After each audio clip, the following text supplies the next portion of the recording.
आर्थिक व्यवहार होत असल्याची निवडणूक आयोगाला खोटी माहिती देणाऱ्याला अटक करण्यात आलेली आहे।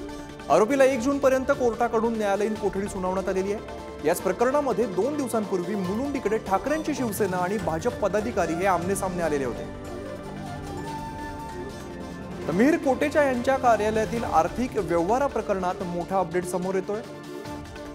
खोटी माहिती देणाऱ्याला सध्या अटक करण्यात आलेली आहे। आरोपीला 1 जून पर्यंत कोर्टाकडून न्यायालयीन कोठडी देण्यात आलेली आहे।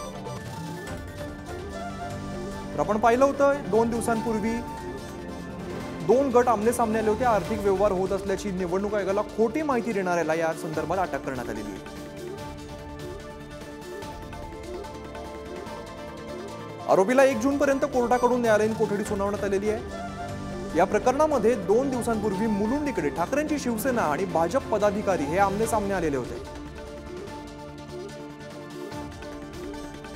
आमचे प्रतिनिधी निखिल चव्हाण अधिकची माहिती देत आहेत। निखिल, मिहिर कोटेचा यांच्या कार्यालयातील आर्थिक व्यवहारात आता मोठा अपडेट समोर येतोय।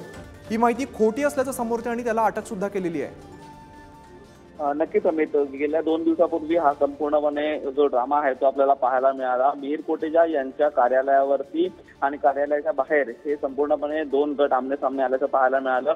एक म्हणजे उद्धव ठाकरे यांचे पदाधिकारी कार्यकर्ते हे मिहिर कोटेचा यांच्या कार्यालयामध्ये आर्थिक व्यवहार सुरू असल्याचं या ठिकाणी आरोप करत त्यांनी निवडणूक आयोगाकडे तक्रार दिलेली होती आणि निवडणूक अधिकारी त्या ठिकाणी आल्याच्या नंतर त्यांना धक्काबुक्की केल्याच्या प्रकरणी मुलुंड पोलीस स्थानकामध्ये गुन्हा देखील दाखल करण्यात आलेला होता। या संपूर्णपणे प्रकरणी पोलिसांनी तपास केला तर पोलिसांना जे काही आर्थिक व्यवहार आहेत त्या प्रकरणी त्यांनी पुरावे दिले असल्याचं देखील तेव्हा सांगण्यात आलेलं आहे। आणि त्यानंतर ह्या संबंधित 5 जणांना ताब्यात घेतल्याच्या नंतर पोलिसांनी आज न्यायालयात त्यांना हजर केले असता न्यायालयाकडून त्यांना 1 जून पर्यंत जी पोलीस कोठडी आहे ती देण्यात आलेली आहे, न्यायालयीन कोठडी देण्यात आलेली आहे। आणि याच न्यायालयीन कोठडीमध्ये आता हे 5 जण असताना आपल्याला पाहायला मिळतात। हे 5ही जण उद्धव